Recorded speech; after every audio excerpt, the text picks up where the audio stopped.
Hello, everyone. Welcome to a brand new episode of the AvA podcast, where I sit down either by myself or with a guest and talk about which album fits under a niche umbrella best. We got a special guest in the house tonight. It's the first-time collaborator, but an avid listener of the show and watcher of the channel. Much appreciated. He's a musician in his own right. He's got his own stuff going on. He's been making them moves. And I'm talking about Brady Matteson. Matteson. Welcome to the show. Yes. Madison, Hello. welcome. Hello. How are you doing today, I get buddy? called Matteson. I get called Brady. I get called Henry sometimes. My brother's name. I get called every name under the sun. hey, okay. I get that. I'm okay. Good. How are you? Because we're recording this right before the new year, but it's going up right after the new year. So Yes. what sort of you excited to be done with 2020? How would you say your 2020's been as a whole? Could have been worse, but could have been a lot better. Yeah, I get that. Yeah, but I mean, I appreciate what I got right now, and it could have been worse. So. That's nice. Are you excited for this new year, this new page turn? Do you think it'll be that proverbial page turn that 2020 seemed to be, but in the adverse? No, I still don't. But I think it'll be better. That's good. I don't know about a big oh yeah, this is a new decade. Let's go. No, this is still gonna be. We're still in the shit for a while. Yeah, I would agree with that. But could be worse. I think It's true. That's true. maybe. For those who've never listened to the show before, what we're going to do is we're going to sit here. We're going to talk about music, because duh. And what we're going to do is we're going to compare two records. I gave Brady a couple of subjects, and we kind of settled on one that would be super compelling. And we're going to give him the floor to do his. Then I'm going to do a little rebuttal, and we're gonna just talk it out. Maybe have some offshoot conversations as you do with a podcast. But before we get into that, what we also like to do on this segment is take a look back. Look at the previous podcast, any pertinent comments that we might have gotten, and address them here. So before we get into the current, let's take a look back on any comments I might have gotten between or on the last episode involving Kanye West. Could be one of my comments. So ironically enough, we didn't get any comments on the last video, which is to be expected. It happens from time to time. Brady himself, I'm sure, figured he was going to be on this cast, so I was going to ask him about it anyway. He's a common commenter.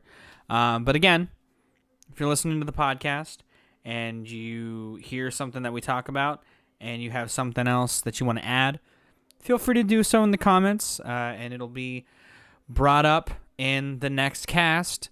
But I'm going to go ahead and just ask Brady a question or two about in relation to the last cast. Hey, Brady. Hey. So for someone who comments on my podcast, I'm Yes. curious.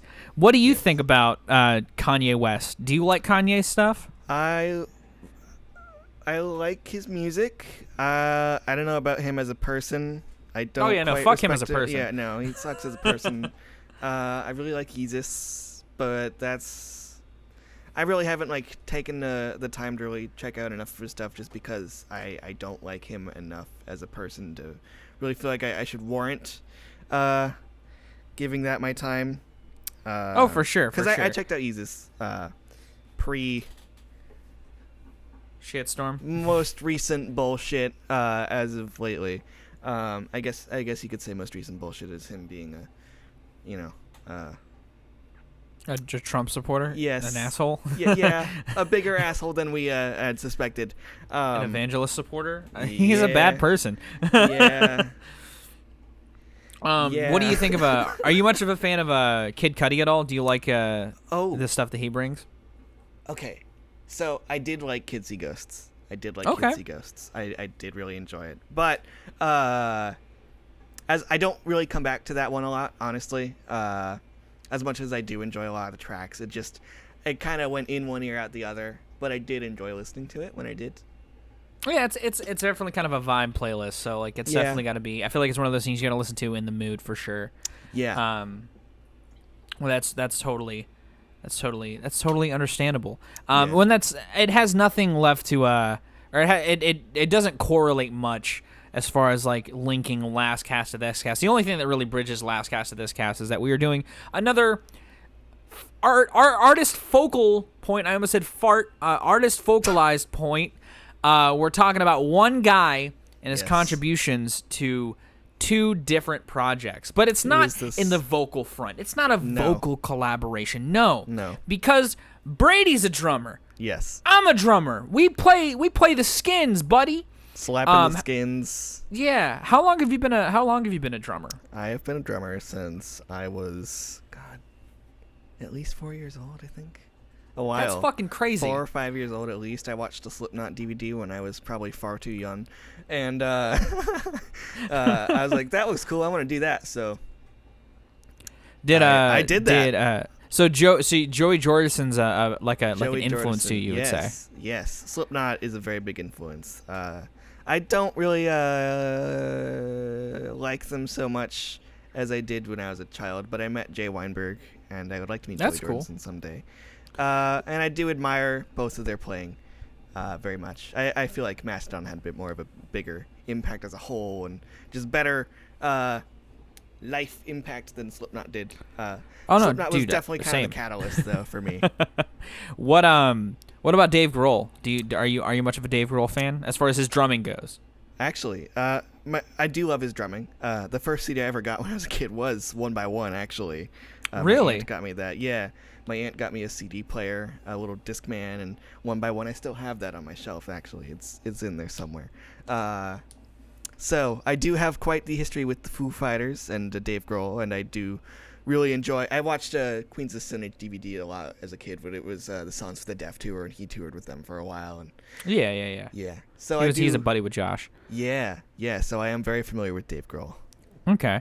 Well, the reason why I asked listeners, the reason why I just brought up Dave Grohl randomly, seemingly, is because he's the subject of today's episode. Because in the 2000s, Dave was like, "Fuck being a singer, I'll do the Foo Fighters still, but I miss playing the drums. Goddammit, Nirvana was 10 years ago." And so he got together with a myriad of musicians and did a lot of drumming, but specifically 2 bands in question. One of them being my favorite band of all time, and the other my favorite band of all time, being a really good industrial band. Like along with 9 Inch Nails, he did a Killing Joke record. He did a With Teeth and Killing Jokes 2005, 2005, self-titled 2003, I think.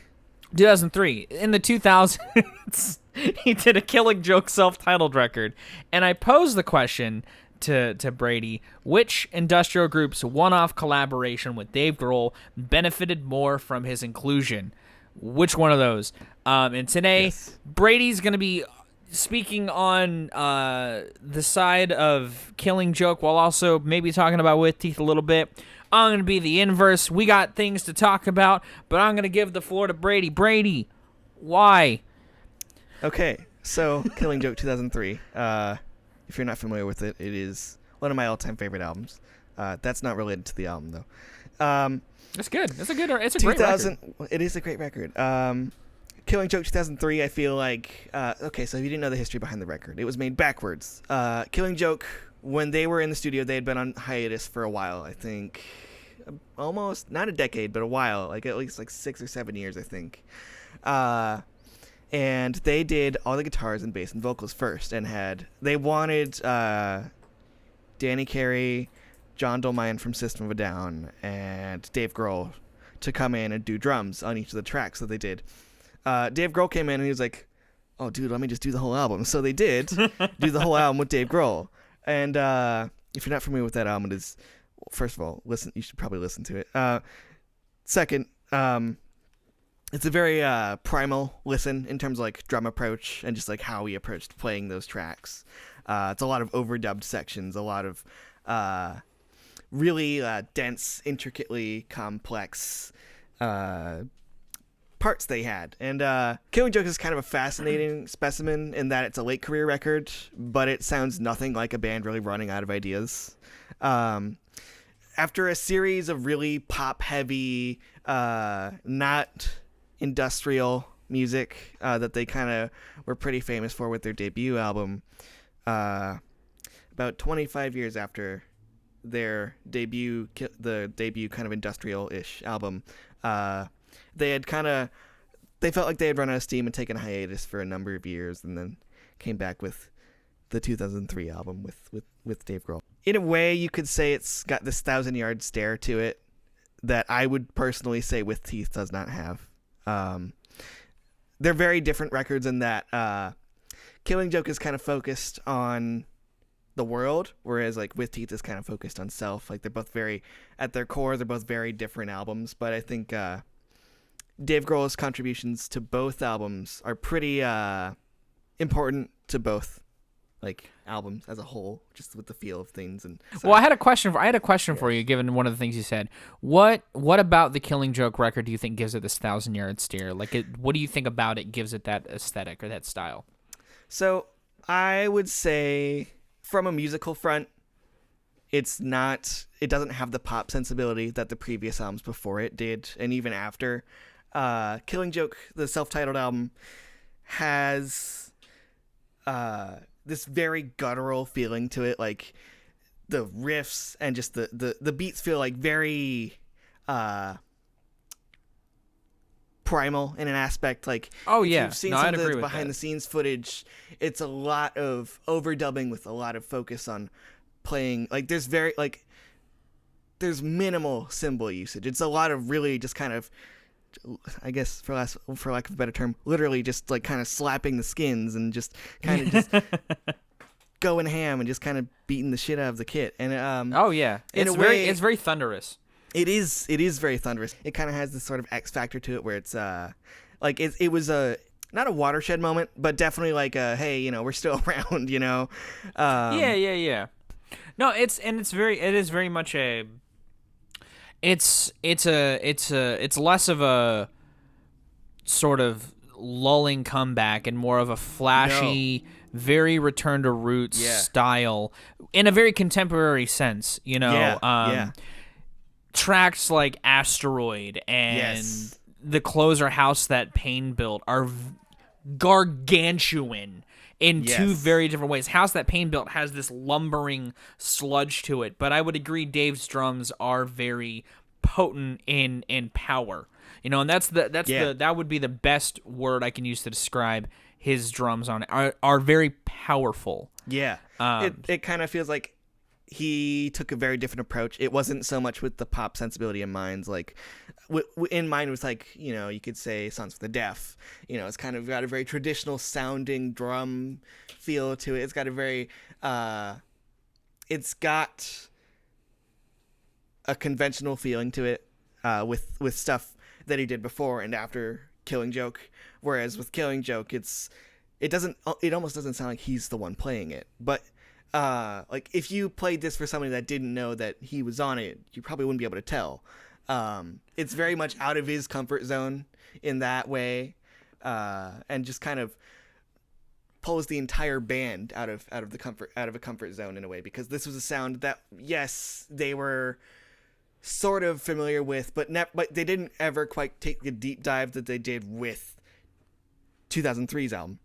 Oh yeah, when like even the there are moments where I feel like Dave's style kind of creeps in, because Dave has a very particular type of playing. If you listen to stuff like Them Crooked Vultures or Songs for the Deaf or even parts of With Teeth, tracks like Total Invasion, or I think it's Seeing Red. There's some grooves that he settles in that feel very in line with his style.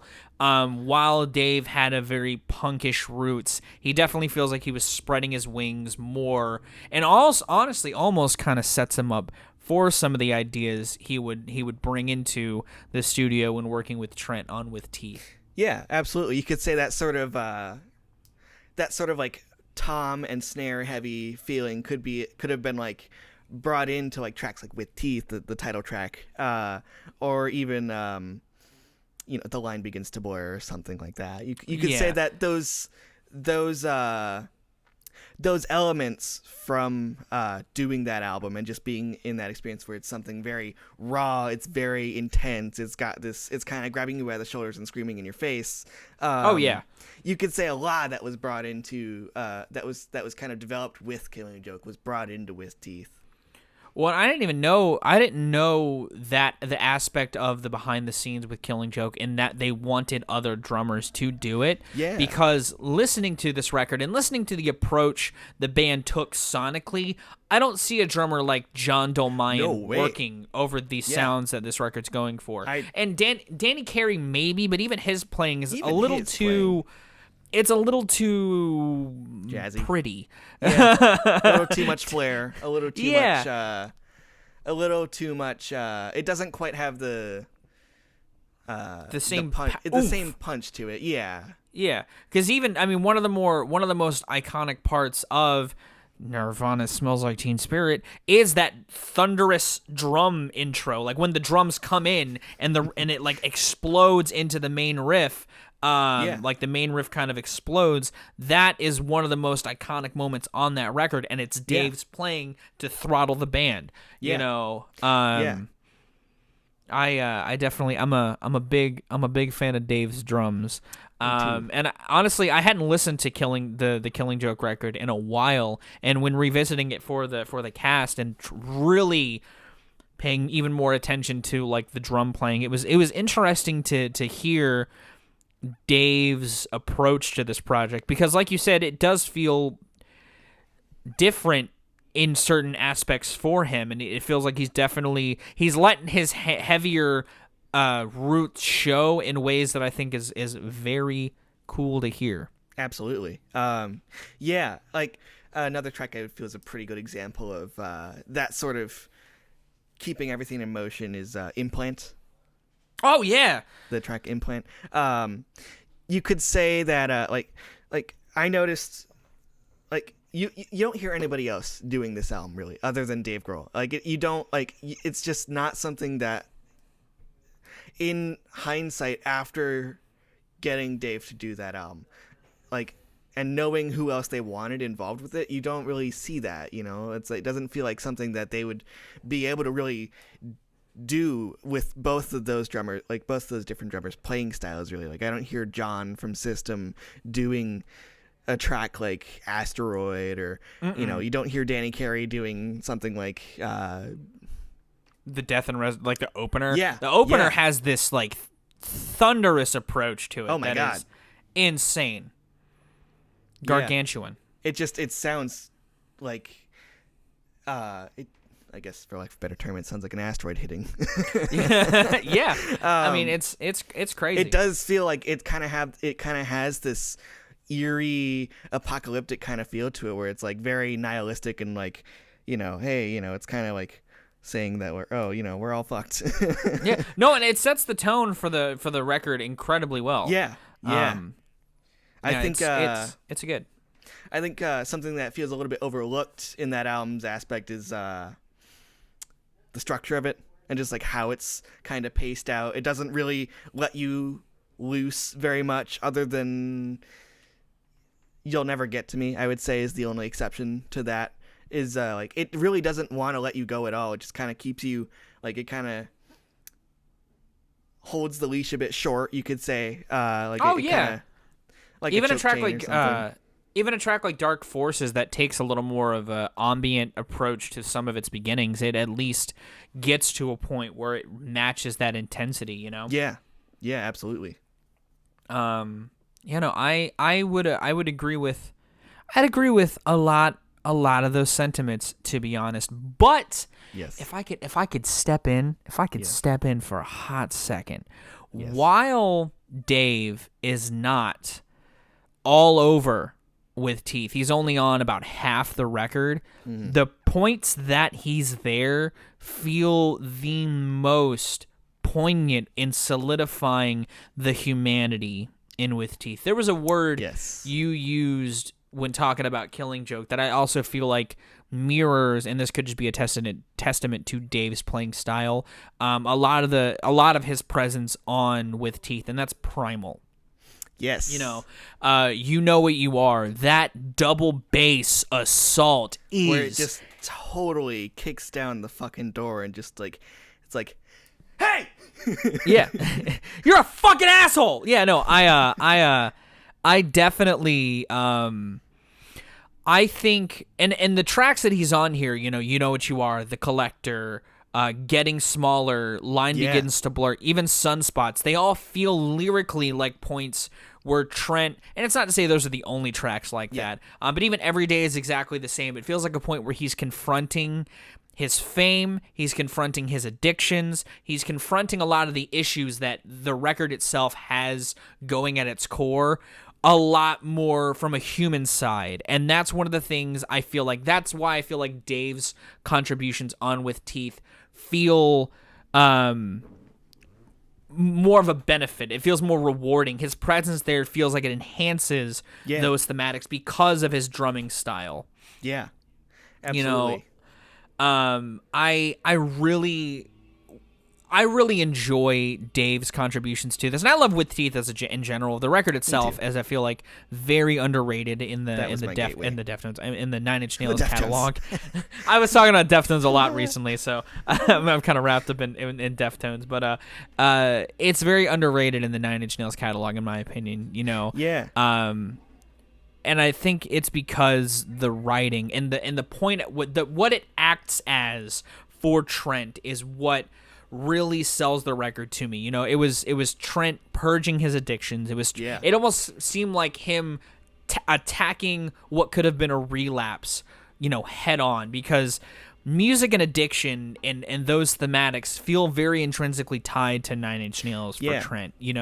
Downward Spiral is a dark record that was written from a very real place for him. So like, for an album like With Teeth to kick that much ass and act as a sort of rebirth for Trent as an artist is incredible. Yeah. Yeah, sorry, I got a lot of love for With Teeth. Me too. That was. I remember getting that album very vividly when I first was getting into Nine Inch Nails. And that one, I remember just putting that on the stereo and just sitting down for a while. It was just, okay. So with the way that album opens with All the Love in the World, I was expecting that for most of the album, that sort of sound, and then for You Know What You Are to just. Oh yeah! Like, oh my god! I was like, what? It was super. Yeah. And then to just keep it going with The Collector and The Hand That Feeds, and even Love Is Not Enough, which I don't think Dave is on that track, but still, just to keep that energy and keep that kind of frantic nature while still being pretty self-deprecating the whole time is just, it was something else. And it wasn't an album I felt like I was. It didn't feel quite as alienating as something like The Fragile or The Downward Spiral did at first. Because I remember when I first listened to The Downward Spiral, I didn't quite have I wasn't really versed in Nine Inch Nails at all. Outside of The Perfect Drug or something, or That's It. And then to jump from Downward Spiral to something like With Teeth, where it's after, and didn't even have the context of him getting clean or anything. It was just kind of this really sudden burst of almost kind of a pop energy to it, with that still very much Trent style of songwriting very much in play with that album.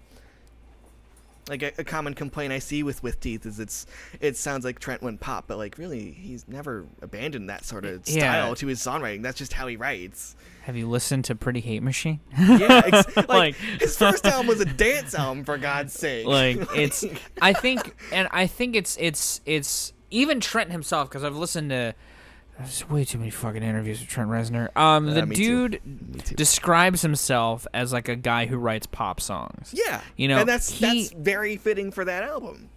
Oh, for absolutely, and again, it feels his entire catalog as a whole feels very much within that sentiment where it's hey, this is just how he writes pop songs in a way.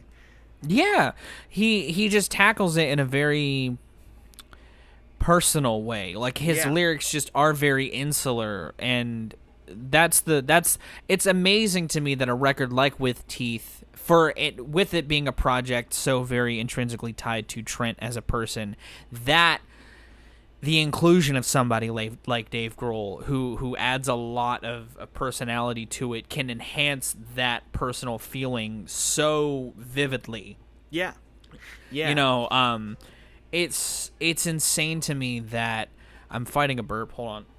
It was gross. It's amazing to me that Dave, as an artist, and again, like we were saying, he even brought in some of that flair that he seemingly channeled on Killing Joke on this project. Because I don't think he'd ever done anything like You Know What You Are, like, at all in his career. Like, there's moments on, like, the fill work on Songs for the Deaf, but that record has a lot more playfulness to it than a record like With Teeth. And, it could be argued that, like, with the way he approached Killing Joke and with the way the band wanted to do that album, it kind of pushed his playing in a different...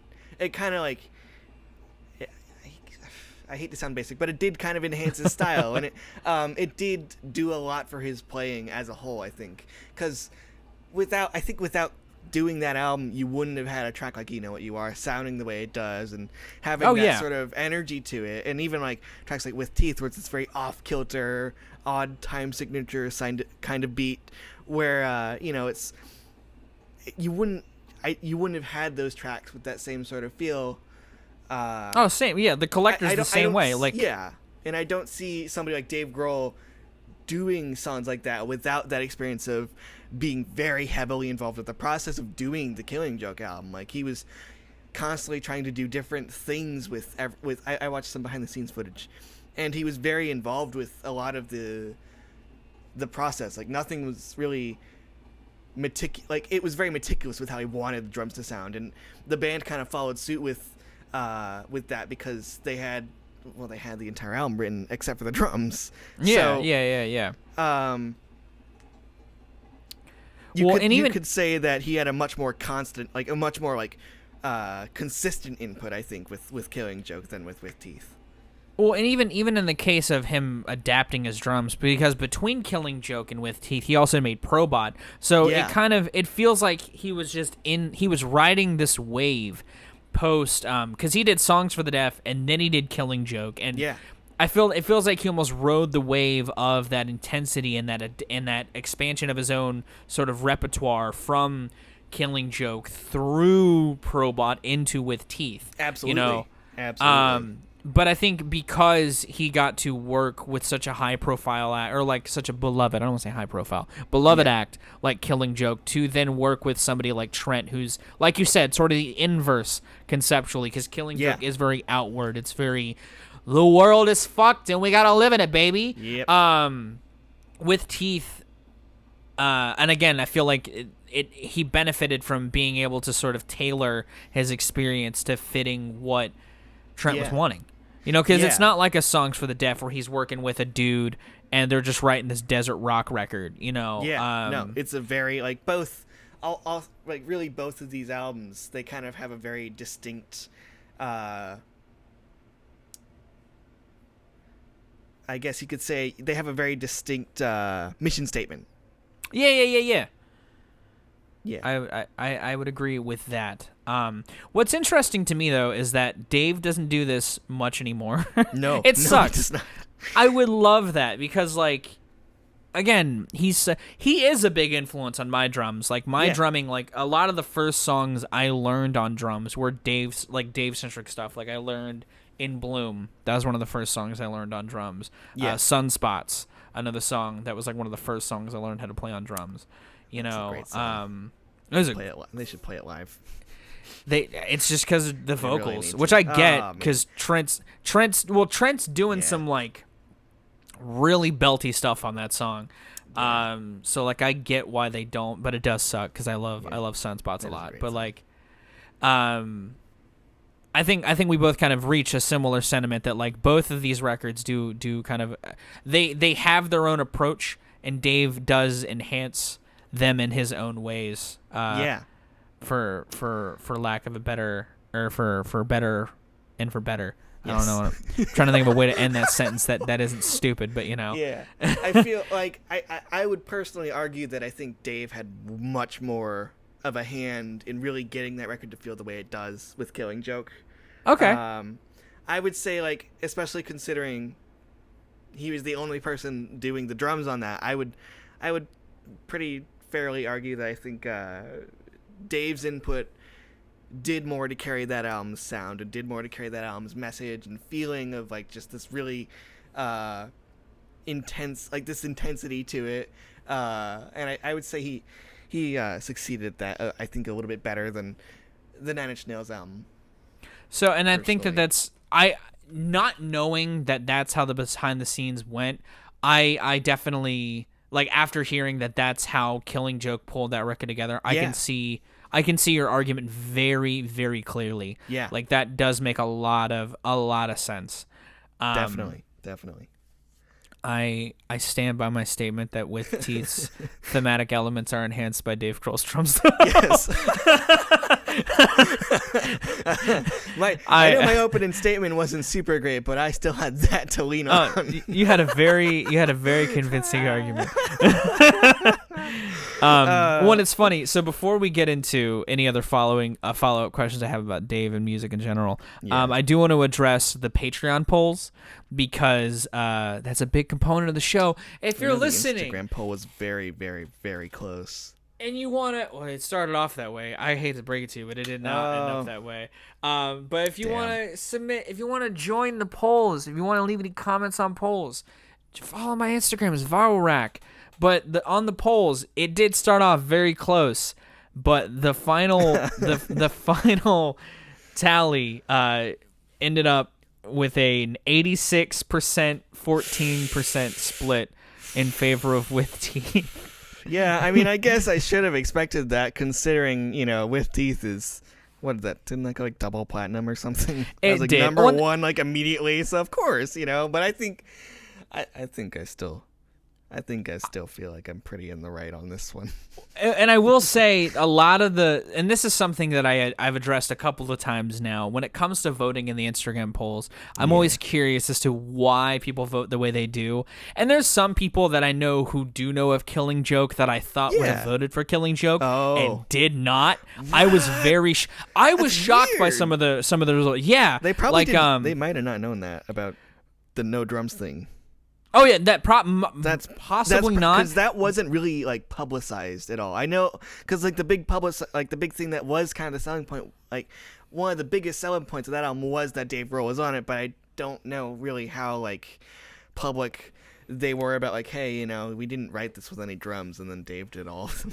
Dave just fucking came in and smashed this experience. No, that's really cool. And to see Dave take that and make his own thing out of it, that's insane to me. Yeah, no, it does. And I think that could be why people don't know that, because it fits so fucking well. It just doesn't feel like, oh, of course, like it feels like, okay, of course, Dave would write that. It doesn't feel like something that was like kind of like, it doesn't feel like something like that was really already in mind with that album. Or, well, you could say that it was already in mind. I think I misspoke there. It doesn't feel like Dave's playing doesn't feel like something that would be unexpected with that album. Yeah. So what do you sorry, I had another little baby burp. Given Dave has been a lot less upfront with his drum work, like he was on in the last decade, like the only stuff that he really played on prominently was drum wise. He did Tenacious D's Rise of the Phoenix because he did.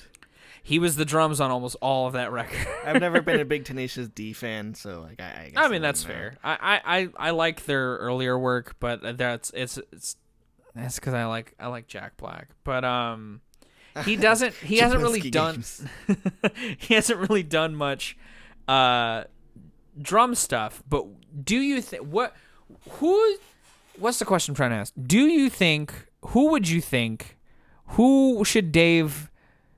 Who should Dave work with in a drum capacity? Who do you think his style what band do you think would benefit from his style, his very primal style of playing?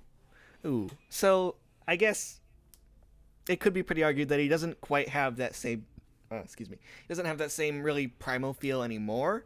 There's still elements of it, but I feel like as a whole, it didn't quite carry over the rest of his career the same way you could say like his more traditional elements did with his style. I guess okay. Can it be like any artist, or does that have to be Any a artist? Yeah, new artist? any artist. Because Killing Joke, when they came back in 2003, they weren't a new band, but Dave still drummed for them. It's not like they were new or anything. Like they had been around for a minute. They were already a band for like 25 years at that point, or something like that. Yeah. Who needs a drummer? I don't know. Well, so there is at least one big one in particular. Two really, I could see him doing a guest work for like adding his human touch to like a King Gizzard. I think that'd be kind of cool. Yeah. But Ghost, I would love to see Dave. I know he worked with them. He did. He did no, maybe not worked with them, but I know he did maybe he did. Didn't he produce one of their EPs or something? I'm not a big really Ghost fan anymore, but like I know he did quite a bit of work with them in the past, and like I think even did a couple shows in Disguise or something, right? Yeah, and I think it would be cool to hear his touch to their sort of style and to see what elements he could sort of improve or like bring to the table to enhance some of their elements. And show Tobias a thing or two about running a band. Yeah, exactly. You know what I mean? I think, okay.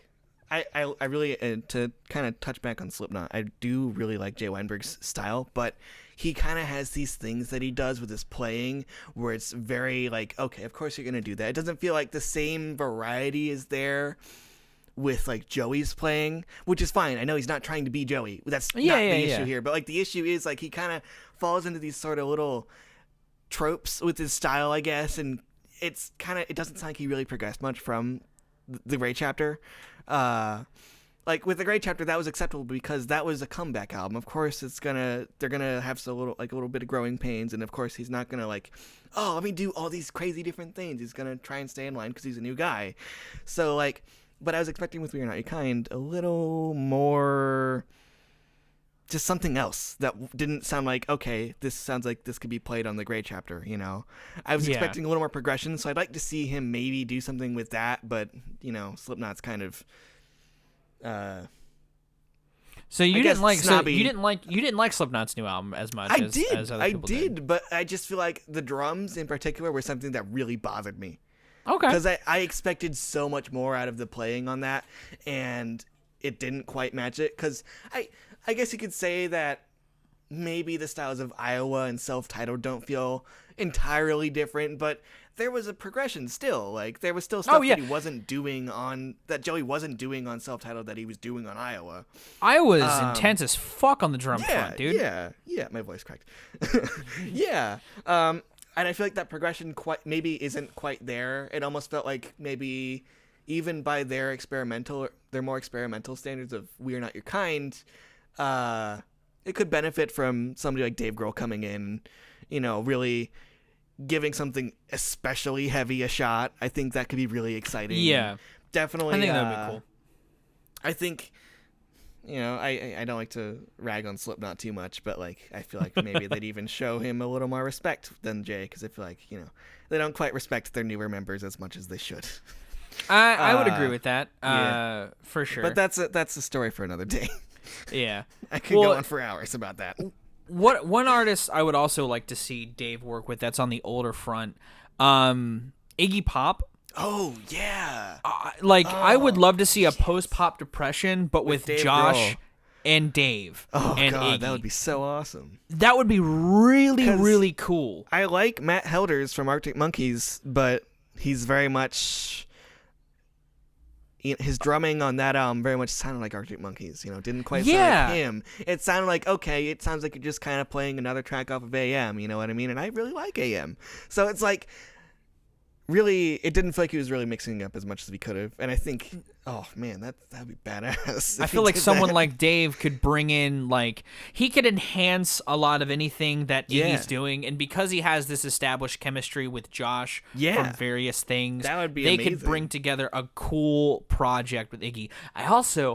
I've said this a couple times, but I want Trent, Dave, and Josh to just do an album together. That's all I want. That would be nice. Mantra's a cool song, that would be and nice. I could do an album of that. Trent on the keys. That'd be cool. Yes. That track is cool. I really like that track. The drumming really doesn't quite stick out to me very much, though. Although I do like I think that's just the nature of the track. Oh no, it's very much it's very much its name. Yes, it's very much methodical in approach, or cyclical in approach. Yeah, although I really would like to, I think that's cool on paper, but I think maybe, okay, so like they did it for one track, but doing a whole album, I feel like the creativity would be, like, they would maybe be bringing a little too many ideas to the table, maybe a little too much ego in the way of things. If you add some of that desert style to like Trent's electronics, that would be cool. Sick as fuck. Cool. They even did Fairweather Friends on Like Clockwork. Those three guys came together on that. That track came together really well. Yeah. I don't know, man. I feel like in theory that could be really cool, but in practice that could go either way, where it could be really cool or it could just be kind of, I don't know. It may not be quite as impressive as everyone on the planet would maybe assume, For sure. No, I would agree with that. It's always a pipe dream for me. Yeah. Yeah. But I think that would be cool, like in theory. That could be really awesome. Yeah. So you are an independent musician. I am. And you just put out an album. Just. It is called Thought Journal. It released on December 19th. As of writing, it is only 10 days old. It is going to charity while we're waiting on stimulus to still be taken care of, with Save Our Stages passing and $15 billion going to indie venues. It's still not enough. It's only kind of, I guess, I remember seeing somebody called it more of a down payment than anything. So the album is still going to charity. It's still going to NIVA, the National Independent Venue Association, to help out indie venues in need, because who knows how soon that stimulus is passing. Stream it, buy the CD, check it out, buy a digital copy. I don't know, still making a ton of money off of the digital sales. So what sort of did that kind of mantra did this year in sort of seeing this scene sort of dissolve in its sort of sense, did that impact a lot of your writing? Yes. Oh my god, so much. Yeah, that was pretty awful to just even with the Save Our Stages stuff passing. We didn't know for 9 months straight, which was terrifying. And I was already seeing tons of venues closing. And I know a lot of people in the local scene are doing like the Civil, where it's the Chicago Independent Venue League. But I figured, why not do NIVA? Because all the venues in the country need help, and I know there's plenty of people in Chicago that are helping out the venues here. So it's like, I know Chicago's pretty lucky, but that's not the case everywhere else. Like, that's kind of what I had in mind with going with the National Independent Venue League Association. So, yeah. No, and I think that's really I think it's awesome that you're wanting to do this, man. Yeah, and we did a couple other releases for charity not too long ago. I think the most recent we did soundtrack work over the summer, and the digital sales when that was first dropping went to I think bail funds. No. I'm forgetting the name. I totally forgot the name. I'll remember it later. I'll remember it later. Yeah, it's not really important right now, but like it's not like critical information for right now. But it was like we've done like charity stuff in the past where it's like our first album. I remember distinctly because that was our first album, and that was for like Planned Parenthood and stuff. So we try to do nice stuff as often as we can when we can, really when we're okay with like taking the hit on our end and just like giving to a good cause and stuff. Yeah, and I would say like the impact on the local scene and like just having to like stress over that was definitely Oh boy, Well, is and it influence? it's definitely and it's been a rough year, Yeah. for sure across the board. But I was curious because I know that you have a band. You guys We hyped up do. something We last did. year, didn't you? We Like you said, did. you were hyping up stuff last year. So Oh, to see the yeah. kind of turnaround To to just this like, project, oops. to this Well, solo there goes record, that. yeah. Uh, Um, yeah. So like with my band, we had done the soundtrack work over the summer for a YouTube channel called Revere Beware. And if you need soundtrack work, hit me up. And then we were going to be doing our next album after a show, after shows over the summer, and obviously shows did not happen. Our last show was in February at in a movie theater, which was actually kind of cool. that's pretty cool. And then we like, of course, I went to work like the week of lockdown, the week. The week of lockdown before lockdown officially started, and I showed up and my boss was like, "Hey man, I don't know when you're coming back. Looking like the city's gonna close down for a couple weeks." A couple weeks turned into 9 months. Yeah, months later. Oops. Yeah. Mm. Where was I going with that? Adapting that into Yes. this. Yes. Okay, so we were gonna be doing our second album, my band Vanity Contest, and we could not do that. I was going to be working over the summer at Reggie's, and obviously that didn't happen. So we're not doing the album for at least a couple more years. But we did the soundtrack work over the summer, and that was all done within like the first few months of lockdown. Because I remember messaging their team in like January and offering, "Hey, if you guys want some help, like just upping your production value, and just need something royalty free. Like we're not copyrighted or anything like that, so it's cool." At least not for now. So that was like January, and then I started working on that, and the first one came out in like May, after about 2 months of lockdown, and it kind of went as lockdown kept going. So like the third volume came out in like late June, and then third volume came out in August. Second volume came out in like late June, and I kind of like created as I went along. A lot of the stuff was really like improvisation in mind and stuff, and just like with that stress of no music scene existing. Yeah, it was awful. So Very depressing. do you to kind of shift it towards the year that we're, as of posting this, are in now, do you Yes. plan on continuing to more do independent solo work, sort of while you're kind of recuperating with your band? I've thought about it. It's kind of like, the album is very much like kind of on a whim, just like, hey, we're still not seeing action.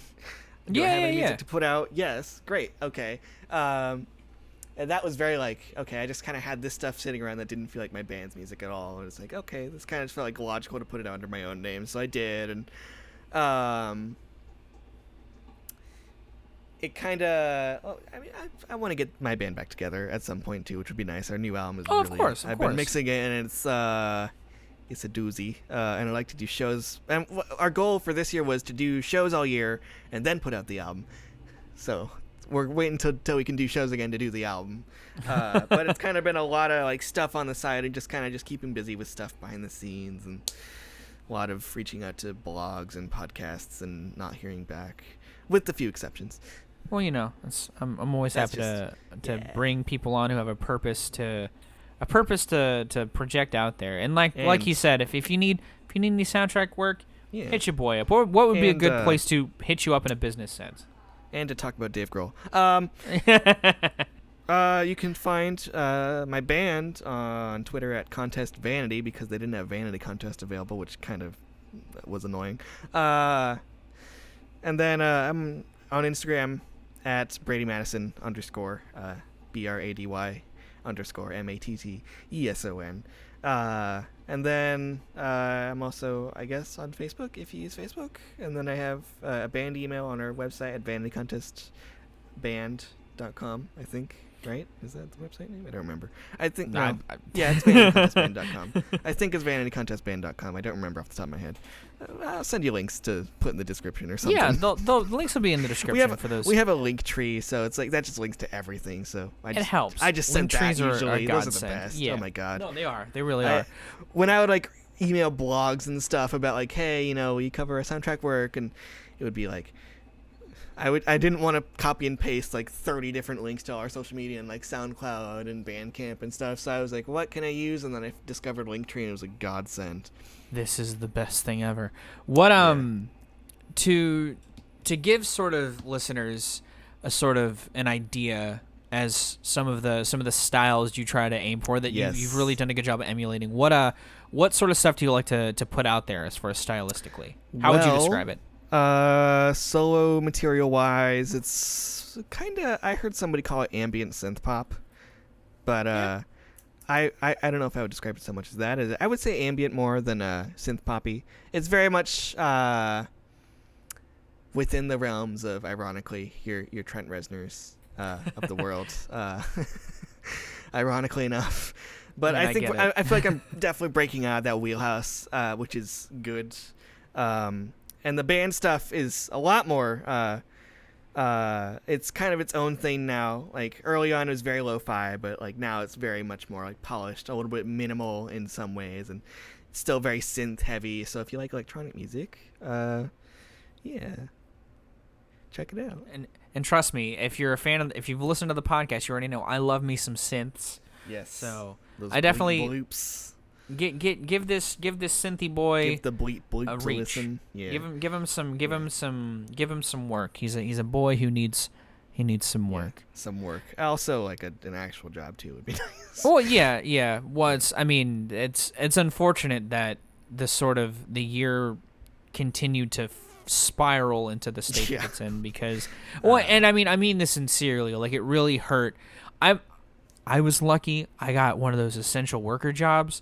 So like, while I deal with a lot of people day in, day out, I feel fortunate that I can work.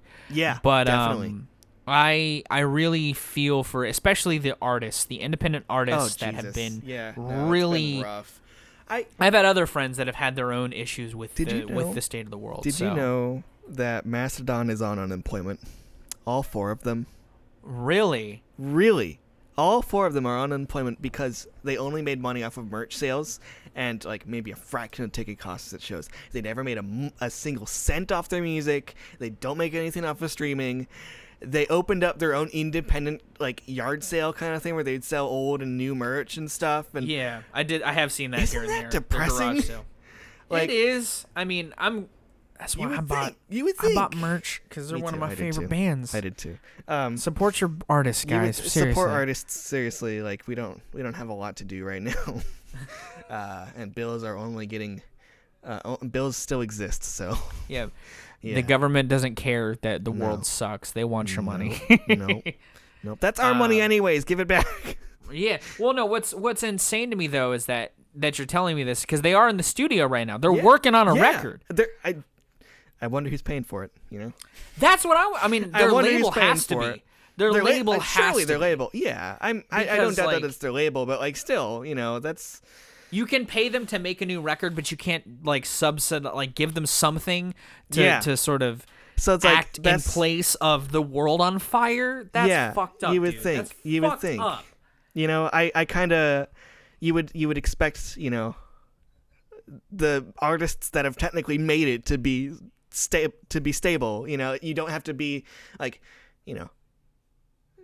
Trent Reznor. I'm sure he's got money. He's got 5 kids. So it's like, imagine if you're not at that status where you're not making like tens of millions, you're just making millions, and you're still not getting by. It's like you're still technically making millions, but not all of that's really going to you directly. Well, Trent's also fortunate because he's his own label head. Yeah. So but also it makes me wonder, because like he recently did the soundtrack to Soul. Yeah. Do you think that was initially? I haven't watched it yet. Do you think that was initially like? Do you think they were approached by Disney, or do you think they were like, man, we kind of we kind of do need some money right now. No. Do you think Disney will let us make a soundtrack for them? Maybe. I don't know. I can't. I don't know what is up behind closed doors, but I mean, hey man, if you gotta feed your kids, you gotta feed your kids. You can't get between a man and his work. So It's true. I don't have a problem with it. If that was the case, I don't really care. It's still a cool soundtrack or whatever. But like, I know they try to like strive for like going for stuff that they have interest in. So it's like, oh no, for sure. Like Yeah. Trent's not the dude to like. Even He's even not. and that's one of the things I really love about Trent in general. Like even Pretty Hate Machine was made while he was working at a label. Like Yeah. he very much so puts his own heart into his work in a way that I Yeah. don't see many artists of their ilk doing at that Yeah. level. And that's why Trent is senpai, okay? wow, this got so off topic for a while. hey, it's a podcast. Hey, we it is a talk podcast. music. Yeah, we're talking music. That's the whole, and that was really what I like about doing a format like this. Like I've I been like looking at talking. doing a podcast for a while anyway, so it's like doing my own thing. I It's want to fun. like, I like kind of want to go for something specific, but like not really. My idea was to like talk with artists about their release, or like local artists or something, kind of go on a deep dive on their releases. But at the same time, I kind of just want to talk to people and just have conversations and that It's sort of the thing. beauty of podcasting. It yeah, is. being at the head of one, I will say, has its very own challenges, as you heard and As were you experiencing might too. expect. Privy to us recording, but Yes. or privy prior to us recording. Technical difficulties and yeah. reciting McDonald's ad reads. Listen, Hey, in case you guys Chicagoland. didn't know, the McRib is back. Hey, Chicagoland. The McRib is back. Don't miss out this holiday season. Don't miss out this holiday season and grab yourself a holiday pie too, just $1.75. Not a sponsor. Could be Not a sponsor. sponsored. Not McDonald's. sponsored. I've given you my money for over Not 20 years of sponsored. my life. Sponsor me, goddamn. Do you have any sponsors? Do I? No, Yeah. I'm not making that. Me neither. I don't got that much clout. I'm not like that's kind of the beauty of being independent, but like at the same time it's kind of a blessing and a curse where it's like, yes, technically you're making the most money you possibly can, but at the same time like getting your music heard by as many people is really difficult if you're not touring or able to tour or able to like do a lot outside of like like because when you're running a band, it's like you're already doing a lot of stuff behind the scenes, like especially if you're one of the only people involved. So like for me, I run social media, I reach out to blogs constantly, I reach out to internet shows like podcasts and stuff, or reviewers, that sort of thing, and it's like a lot of plates to spin, and It is. A label can help with that in a lot of ways, but at the same time it's kind of like, well, do I run everything? Want to fork over money, or do I want to run make the over money? Yeah. Do I want to make the money, or do I want more success in the long run? If that's even remotely guaranteed, which is not even remotely guaranteed in the first place, Yeah, that's the whole luck aspect Yeah, of being exactly. in the art field. But at the same time, if you're looking to make a career out of it, it's a lot more fucking difficult to do that. It very much is, And even then, that's success is not guaranteed, and your stability is also still definitely not guaranteed at that point. Like, you would think a big successful band would be able to support themselves, but nope, all on unemployment. they're on unemployment, which is doing insane. home repairs and stuff to scrape by and make extra cash and selling old merch. Like, dude, that is insane to me. That blows my mind, because you think, oh, they got like tens of millions of streams on Spotify. They're selling hundreds of thousands of albums. Certainly they're making money. Nope. No, The music industry is a nightmare. Don't work in it. don't. Well, if you do, be Trent Do, Reznor, who's play it independent. smart. If you do, play it smart. Yeah, Go to No, college, seriously. learn business. Or just emulate your heroes. Yeah. Like me. Nowadays, the music industry off has your been in the heroes. state that it's Like in me. I mean, I wouldn't even say, adapt to your heroes. we're in an age now where the music industry has been on fire for 20 years thanks to the advent of Napster. Hell yeah. And it's still a really predatory business as a whole. Absolutely. Like, even now, it's probably worse than it was, honestly.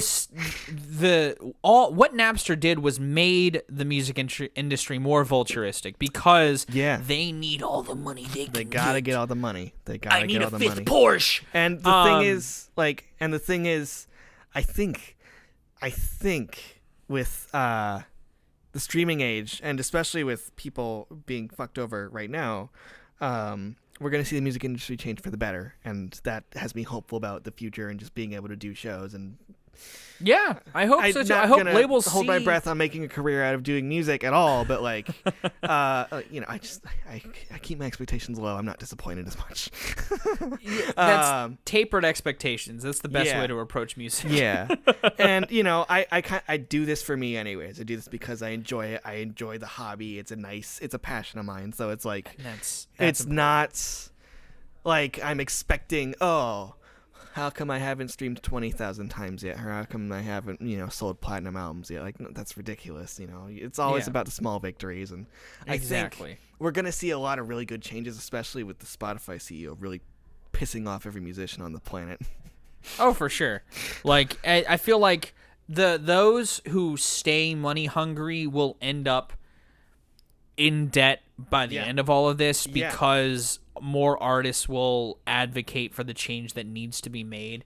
And I feel like you said, it's going to be beneficial in the long run, and I'm excited to see that happen. And I hope that it leads to more independent successes, and I hope that people are able to get themselves out there in an easier capacity than the current state of things. I want to see more Chance the Rappers, where it's like people really not needing that sort of that industry help. I want to see more people like that. Maybe not being a bit of a spoiled brat about it with the big day like Chance did, but like I somebody that's gonna like really not kind of burn their audience and really be able to handle being independent with that sort of scale of an audience. I think and I've seen a lot of that in the local scene, maybe not so much where they're independent, but like where it's people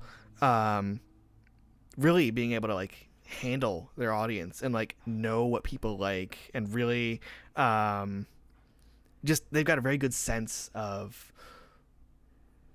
just how to handle where their platform, like with their platform and stuff. And Absolutely. I think that's pretty fascinating in a lot of regards, and it's something that I really admire that people can handle, because I know not a lot of people can, and it's just it's very admirable. It is. Yes.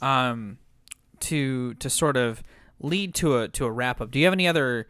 I know we're kind of far off from the initial subject, but do you have any other closing thoughts on With Teeth versus Killing Joke? I think we came to a pretty decent, pretty solid conclusion with, I think Dave Grohl really, of course, had a big influence with both projects, but I think his impact as a whole was a little more felt with Killing Joke than With Teeth, because I know Trent had like Jerome Dillon on, he had stuff programmed, and I think as a whole, I think Dave Grohl's playing was kind of pushed for the better with Killing Joke, and it wasn't like really within his own comfort zone in terms of playing, and really kind of pushed different aspects of his style in a lot of different ways that really kind of helped him in the long run, especially with doing With Teeth. Yeah. Man, if people are skipping ahead in the podcast right now, they got to be so confused, like skimming through it. Well, so do you have any other closing thoughts to cap off the 2020 that was? Do you have any cap off thoughts about the year as a whole? Actually, I did have one other thing to say about Killing Joke. I think culturally, Killing Joke feels a little bit more important, I think, than With Teeth, which is not a bad thing. I think With Teeth is still great. Of course, I love it. But I think Killing Joke, they had a sentiment that was echoed maybe a little too early ahead for people to really process, and I think that's part of why that album maybe didn't do as well as it could have. I know they're like kind of underground as it is, like they're not underground, they're signed to a big label, but they got their cult following in a way, and I think in some regards they were a little more ahead of their time than maybe could have benefited them in a lot of ways, and I think especially nowadays with everything feeling a little more like the end of the world, the album I think resonates a little bit closer to home than I think something. Oh yeah, I would definitely agree with that. Very introspective, very like, okay, this is my battle. It's not with Killing Joke. It's not like, okay, this is my battle. It's like, okay, this is everything. This is everybody's battle. And I think Killing Joke as a whole just really succeeds in that regard. I think a little bit more than with Teeth. That's pretty. That's very apt, yes. And I would agree that especially in the current climate, yeah. the Killing Joke record definitely hit different. It does. It really does hit different. It's kind of crazy because they've always had that sort of bite to them, in a lot of ways. And that album in particular, it feels even more like, I guess you could say real, but like, it's not like the stuff that that Killing Joke was talking about wasn't there, Yeah. It's more enhanced because everything gets more intense the more time passes. Exactly. And I think in that regard, Killing Joke really, really kind of nailed it in a lot of ways with that album, and it's a shame because that album really deserves more attention and deserves to have done better than it did. I know it's a fan favorite in a lot of ways, but it I know critics really didn't get it in a lot of ways, and I know like a lot of fans were kind of like, what is this, and like, a lot of people were on board, but even more people were not on board. And it's very much like with Teeth in that regard, where it was kind of a polarizing album. Like, you either love it or you're not really crazy about it, Yeah. And I think Killing Joke as a whole really achieved what they set out a little bit better than in terms of like their scope and like what they were like their target, I guess you could say. And that's not to like I still love With Teeth. I'm not like trying to say that With Teeth does not. Oh no, for sure. We both great, love both these records. That's sort of a shared sentiment. Yeah. Yeah, and like I think with Killing Joke, they kind of just tapped into a zeitgeist that wasn't quite ready yet, but they did it so well. Oh yeah, no, really, for sure. It almost feels a little unfair in some regards to With Teeth to really like compare something that are kind of looking at different perspectives in a way. But I think as a whole, in terms of like Dave Grohl's contributions, I would still give it to Killing Joke. Well, and that's the beauty of the podcast, of this particular, the concept of this show. I know I'm probably still going to get disagreed with. So that don't. I mean, no, I honestly, and that's where I'm going to open up the floor to you listeners. Are there any talking points specific, well, even anything that we talked about, but in regards of the titular point of the episode, is there something we didn't really address in regards to Dave's contributions or the records as a whole that you would like to bring up? Yeah. Leave them in the comments, and I'll talk about them in the next episode. I feel like... sorry, go ahead. No, you're good. I mean, if you're listening to me elsewhere, do that on my socials, because there's no comments on the podcast app. Yeah, no, there's not. But I think I forgot what I was gonna say. Never mind. Oh no, you're good. Be sure if you are listening to us on YouTube and you're leaving a comment, give us a like if you liked it. Yeah. Follow Brady on socials. Brady Matteson, Contest Vanity, the whole shebang. Twitter, Instagram. Vanity Hit Contest. Hit him up. Is the band. Search us.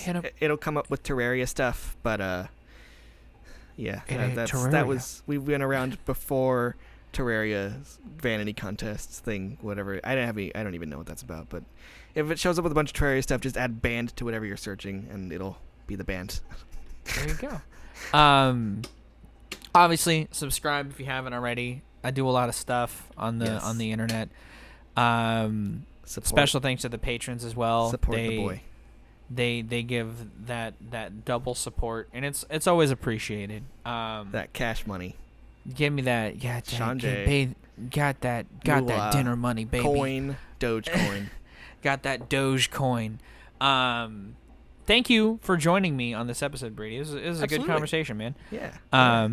This might take a fucking long time to export, though. It's like 2,000 bars of music. It's all good. We are gonna go ahead and wrap this up, though. Yes. You guys listening, you guys have good days, lives, and situations. Wear a mask. And we'll see you another day. Bye bye.